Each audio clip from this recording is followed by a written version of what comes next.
السلام عليكم ورحمة الله وبركاته. إن الحمد لله نحمده ونستعينه ونستهديه ونستغفره ونتوب إليه ونتوكل عليه ونعوذ بالله من شرور أنفسنا وسيئات أعمالنا من يهده الله فلا مضل له ومن يضلل فلا هادي له. اللهم صل وسلم وبارك على محمد وعلى آل محمد كما صليت وسلمت وباركت على إبراهيم وعلى آل إبراهيم في العالمين إنك حميد مجيد. أما بعد. Muslim-muslimat yang dirahmati dan dikasihi sekalian, sila buka jilid yang keempat, muka surat 586. Kita masih lagi memuka ayat-ayat indah dari surah Yusuf ini, ayat ke-52 dan 53. Firman Allah SWT, A'udzubillahi minasyaitanirrajim. Dzalika liya'lama anni lam akhunhu bil ghaib wa anna Allah la yahdi kaidal kha'inin wa ma ubarri'u nafsi Inna nafsa la'ammaratun bisu'i illa ma rahima rabbi Inna rabbi ghafurur rahim. Yusuf berkata demikian itu agar dia, Al-Aziz, mengetahui bahawa sungguhnya aku tidak berkhianat kepadanya di belakangnya, dan bahawasanya Allah tidak meridai tipu daya orang-orang yang berkhianat, dan aku tidak membebaskan diriku dari kesalahan, kerana sungguhnya nafsu itu selalu menyuruh kepada kejahatan, kecuali nafsu yang diberi rahmat oleh Allah, kecuali nafsu yang diberi rahmat oleh Tuhanku. Sesungguhnya Tuhanku Maha Pengampun lagi Maha Penyayang. Jadi saya telah terangkan kepada tuan-tuan daripada tafsir Fathul Qadir sebagai contohnya, Al-Imam Syaukani mengatakan di sini satu uslub ta'rid, iaitulah baginda Yusuf AS, adab kesopanannya sebagai seorang Nabi yang telah kita pelajari, tidak terus menuduh buruk dan menghukum seseorang. Inilah dia sikap seorang Nabi, menjaga dirinya dari tuduhan buruk isteri Al-Aziz, sampai Al-Aziz sendiri pun disebut secara ta'rid. Maknanya baginda AS tidak menunjukkan apa yang dipanggil sebagai peluru hidup kepada seseorang. Inilah kata-kata berlapik yang sangat indah. Supaya kita belajar ini ta'rid, uslub ta'rid ini seperti uslub cakap yang berlapik. Berlapik ke berlapis? Berlapik maknanya kita mengatakan satu itu, mengatakan satu keburukan dalam bentuk yang kita sampaikan begitu sopan, kerana sebagai satu bentuk penghormatan atas kebaikan dan penjagaan mereka, dan menafikan kesilapan mereka buat itu ditegur dengan cara yang cukup hikmah. Inilah juga satu penghormatan terhadap isterinya. Dalam masa yang sama, ini adalah untuk mengambil peluang menetapkan satu kebenaran, kesucian diri yang mesti, yang wajib dipelihara. Jangan sampai tercemar, jangan sampai direkodkan. Nanti kelak dibaca orang dalam lipatan buku-buku jurnal undang-undang sebagai contoh bahawa bapa kamu dulu perompak, pencuri, padahal dia tidak seperti itu. Bapa kamu seorang yang terlibat dengan skandal seksual sebagai contohnya, maka tidak boleh keadaan itu, fitnah itu diteruskan, maka perlu dipertahankan. Jadi inilah akhlak terpuji, keberanian untuk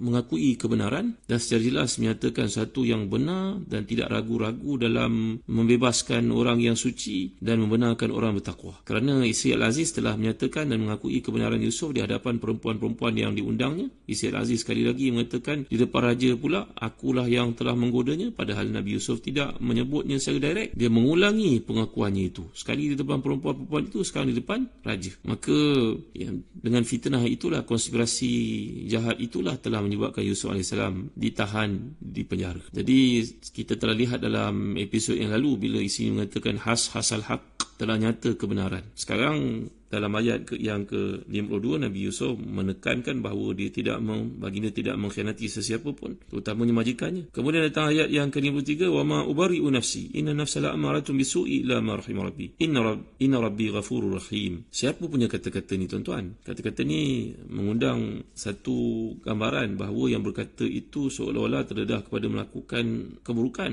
melakukan maksiat. Jawapannya seperti disebut oleh Al-Imam Syaukani yang tafsirnya Fathul Qadir, bahawa bila menyatakan demikian, yang pertamanya ini merupakan kata-kata Nabi Yusuf AS. Selepas kata-kata yang lalu, inilam, kalau kita mulakan ayat ini sebut inilah, kalau didahulukan dengan ya'lama, anilah, ini dari sudut kasrah ataupun fathahkan hamzah dalam bab inna. Ani ataupun ini maknanya sama, cuma kedudukannya bila pada tengah ayat maka biasanya datang dengan ani. Nanti saya takut tuan-tuan kata saya baca salah ayat ini. Zalika liya'lama anni lam akhunhu bil ghaib wa anna Allah la yahdi kaidal kha'inin. Supaya mereka tahu aku tidak mengkhianati seseorang itu dalam keadaan dia tidak tahu, dan Allah tidak memberi hidayah kepada mereka yang melakukan khianat, tipu daya pengkhianat. Wa ma ubari'u nafsi. Jadi ini merupakan kata-kata Nabi Yusuf, disebut oleh Al-Imam Jamaluddin Al-Qasimi dalam tafsirnya Mahasinut Ta'wil. Ini merupakan aslun fit tawadhu'. Ini satu kata-kata yang menampakkan tawadhu'nya, rendah dirinya. Bahkan dikatakan oleh Imam Syaukani merupakan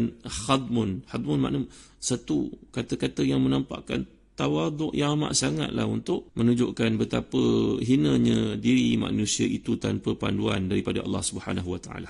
Jadi kalau benarlah ini merupakan kata-kata Yusuf alaihissalam, fahuwa min babil hadmi wat tawadu'i li nafsi wa adami tazkiyati biha ma annahu qad alima huwa wa ghairuhu min nas kad ulima annahu bari'un wa zahara zalika zuhur asy-syamsi. Bahawa apabila kata-kata ini disebut, dilafazkan oleh Yusuf alaihissalam, itu tak lain tak bukan menampakkan tawaduknya baginda. Kerana apa? Kerana telah nampak nyata baginda ini bari, bebas, tak terkait langsung, tak terlibat, tak terlintas langsung untuk melakukan perkara maksiat itu. Wa aqarat bihi al-mar'atu allati da'at alaihi al-batil, dan telah diperakui oleh wanita itu bukannya sekali, lebih dari sekali, bahawa Yusuf alaihissalam seorang yang suci, yang mulia, yang telah pun kawal dirinya, mengawal dirinya daripada terjerumus dalam perkara-perkara yang haram. Dan bukan setakat itu saja, seperti yang telah saya terang kepada tuan daripada kitab Adwa'ul Bayan oleh Imam Muhammadul Amin Asy-Syanqiti. Ada banyak bukti yang menunjukkan kebebasan baginda, bebasnya baginda, tak terlibatnya baginda dengan perkara yang terkutuk itu. Wa nazahathu niswatul lati qata'na aydiyahun, dan wanita-wanita itu juga telah memberi persaksian bahawa Nabi Yusuf tak terlibat. Nabi Yusuf tidak cenderung langsung sedikit pun untuk melakukan perkara haram itu. Ini yang pertama, ini pendapat yang paling kuat. Yang mengatakan demikian adalah kata-kata Nabi Yusuf sendiri. Wa in kana min kalamil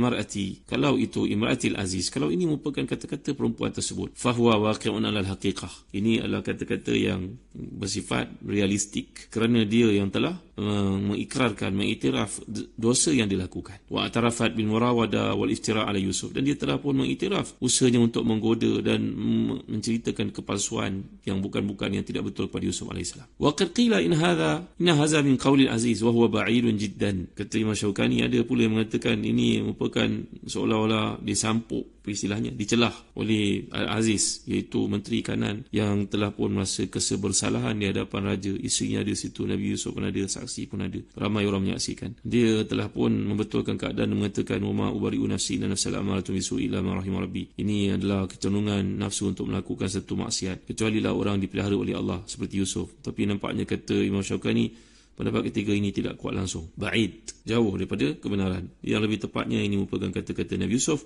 memberi peringatan kepada sekalian orang di atas mesej dakwah yang nak dikemukakan, supaya manusia kena ingat bahawa dalam pergulutan kita bersama nafsu syahwat ini, Allah memberi kepada kita bantuan, hidayah, bimbingannya. Sebab itu dalam doa yang lalu yang telah kita pelajari daripada amalan Nabi SAW, Allahumma inni as'aluka al-huda wa tuqa wal afaf wal ghina. Ya Allah, aku mohon padamu hidayah, ketakwaan, aku mohon padamu kesucian diri. Waktu bergelutnya nafsu ini untuk melakukan satu perkara yang haram, tak kali itu aku ingat padamu, wahai Tuhan. Dan saya telah cerita kepada tuan-tuan kisah Sulaiman bin Yasar radhiyallahu anhu, seorang tabi'i yang terkemuka dalam perjalanan menunaikan ibadah haji yang diduga dengan perempuan yang sama kesnya dengan kisah Yusuf alaihissalam. Lalu Allah selamatkan mereka ini kerana kejituan iman mereka. Dalam tafsir Mahasin Al-Quran, Mahasin At-Ta'wil oleh Al-Imam Jamaluddin Qasimi, beliau menghuraikan lebih lanjut bagaimana maksud Nabi Yusuf ini bila baginda mengatakan ani lam akhunhu bil ghaib dan seterusnya, wa ma ubari'u nafsi. Nak mengajak kita untuk memahami begitu hebat sekali ujian yang datang dalam kehidupan seseorang lelaki bila mempunyai rupa paras yang kacak, ataupun punya kedudukan, ataupun punya pangkat, atau punya harta, maka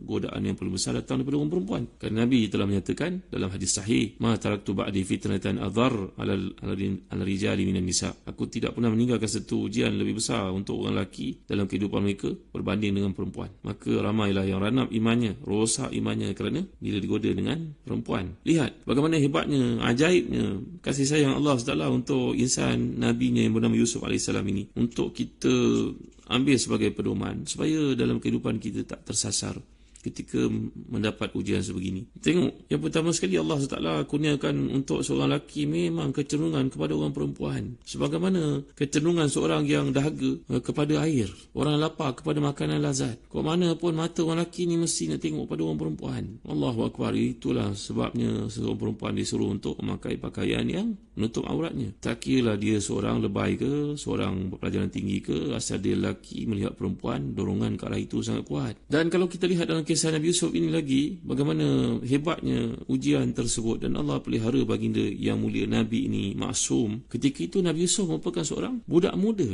dalam perbezaan umur mengikut persisian para ulama tafsir itu, mengatakan antara 18 20-an, mungkin di awal 20-an. Bayangkan pada masa itu syahwatnya seorang budak muda begitu tinggi sekali. Yang ketiga, kita lihat Nabi Yusuf dalam keadaan di rumah majikannya itu, dan telah saya terang kepada tuan-tuan berpandukan kepada riwayat yang banyak bahawa suaminya seorang pemimpin sibuk dengan berbagai aktiviti. Dia pun tidak tahu apa berlaku di rumahnya kecuali timbul sedikit syak wasangka yang mungkin disampaikan kepadanya. Pada masa itu Nabi Yusuf merupakan seorang azab, la zawjata lahu, seorang yang bujang. Seorang Arab mengatakan al-azab, azab, orang bujang ini berada dalam keadaan azab, dan tiada isteri baginya, wala surya, tidak ada seorang hamba sahaya yang dimilikinya. Dia sendiri merupakan hamba, baginda sendiri merupakan hamba pada masa itu. Bayangkan. Yang keempat, seperti disebut dalam Mahasin Ta'wil oleh Imam Jawabul Qasimi, dinukilkan daripada kitab Jawabul Kafi, bahawa innahu kana fi baladin gharibin la yata'ata al-gharib fiha min qada'il watr ma yata'ata li ghairihi min fi watanihi wa baina ahlihi wa ma'arifihi. Ini orang berada dekat tempat yang jauh daripada keluarga dan tak ada siapa pedulikan dia. Umpama kita lihat warga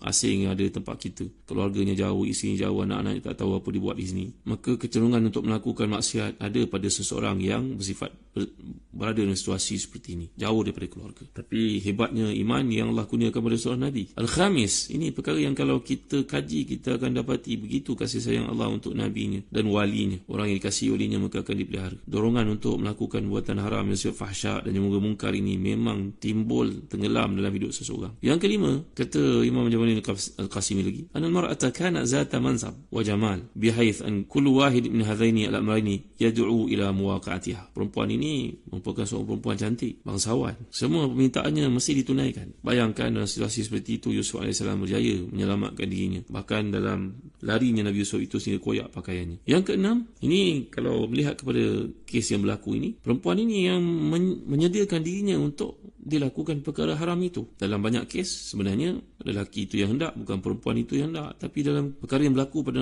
kehidupan Nabi Yusuf ini, wanita itu yang menyediakan dirinya dengan pakaiannya, dengan wangiannya seperti yang telah kita bincangkan. Yang ketujuh, annaha talabat wa aradat wa badhalat al-juhud fakafathu mu'nat at-talab. Jadi perempuan ini, Zulaikha ini, telah pun menyediakan keadaan yang paling kondusif untuk berlakunya perkara yang haram itu. Dalam keadaan bal kanat hiya raghiba adh-dhalila, dia telah menundukkan dirinya, dia berada. Sedangkan Nabi Yusuf AS wal aziz al-marghub ilahi, Nabi Yusuf merupakan seorang yang mulia, dialah yang dikehendaki. Perempuan itu dalam keadaan hina, perempuan itu yang mengharap sangat. Lagi tuan-tuan, annahu fi dariha, peristiwa itu berlaku di rumahnya, wa tahta sultaniha wa qahriha bihaith yakhsha illam yutawi'ha man adhaha lahu min adhaha lahu fajtama'a da'i raghba wa rahbah. Dalam situasi itu perempuan itu tahu selok-belok rumahnya, dan pekerja-pekerja di rumahnya pun mungkin telah pun diupah, dirasuah ke supaya menyembunyikan perkara itu dari pengetahuan suami. Semua perkara ini mendorong kepada pelakuan haram itu, tetapi Allah telah menyelamatkan Nabi-Nya Yusuf AS. Lagi kalau kita lihat dikemukakan dalam kitab Mahasin Ta'wil ini, bahawa dia telah pun meminta dan berusaha dan mengunci pintu. Lagi nombor 10, annahu kana mamlukan laha fid dar bihaith yadkhul wa yakhruj wa yahdur ma'aha. Dalam keadaan Nabi Yusuf AS merupakan hamba kepada wanita ini, kepada suaminya. Segala permintaan mereka wajib dipenuhi, kerana itulah kedudukan seorang hamba. Tuan-tuan, ini hujah dikemukakan dalam Mahasin Ta'wil bagi membuktikan, menunjukkan kehebatan imannya Nabi Yusuf AS. Bila membacanya, mudah-mudahan timbul dalam diri kita perasaan cinta kepada Allah SWT, kekuatan iman itu supaya terus subur. Antara doa yang dikemukakan oleh Al-Imam As-Suyuti dalam tafsirnya lain, tajuk Ad-Durrul Manthur. Saya selalu sebut kitab tafsir Jalalain, itu juga satu karangan Al-Imam As-Suyuti yang hebat. Imam yang mulia ni, Mazhab Syafi'i, mengarang lebih 300 buah buku yang besar-besar tuan-tuan, menjadi rujukan teras. Dalam doa yang beliau kemukakan, antara doa Nabi Yusuf ni sangat mujarab untuk kita baca tuan-tuan. Allahumma in kana khaluqa wajhi 'indak fa inni ataqarrabu ilaika biwajhi Yaqub an taj'ala li farajan wa makhrajan wa yusran wa tarzuqani min haitsu la ahtasib. Ya Allah, kalaulah wajah aku ini tidak diterima di sisi Engkau, maka aku mohon dengan taqarrubnya wajah Yaqub ayah aku, supaya menjadikan aku dalam segala kesusahan ini ada jalan keluar, ada kemudahannya, supaya Engkau beri kepada aku dia sumber-sumber yang aku tidak mengetahui, aku tidak menyangkanya. Begitu je doa yang pernah saya sebut pada tuan-tuan ketika baginda dalam penjara. Allahumma ja'ali min kulli ma hammani وكربني من أمر دنياي وأمر آخرتي فرجا ومخرجا وارزقني من حيث لا أحتسب واغفر لي ذنبي وثبت رجائي واقطعه من سواك حتى لا أرجو أحدا غيرك. Ya Allah, jadikan aku dan setiap benda yang merusingkan aku, menyusahkan aku, urusan dunia akhirat ni, jadikan semua ada jalan keluar. Kurniakan aku rezeki di semua-semua yang tak aku sangka-sangka. Ampunkan aku pada dosa-dosaku dan tetapkan pengharapanku hanya padamu, dan putuskan segala harapan aku kepada selainmu, sehingga aku tidak mengharap sesiapa pun selain daripada engkau jua. Tuan, mudah-mudahan doa ni dapat kita amalkan. InsyaAllah kita akan lanjutkan lagi perkara yang akan datang. Wallahu a'lam wa sallallahu ala sayyidina Muhammad wa ala alihi wa sahbihi wa wasallam. Walhamdulillahi rabbil alamin wa barakallahu fikum. Wassalamu alaikum warahmatullahi wabarakatuh.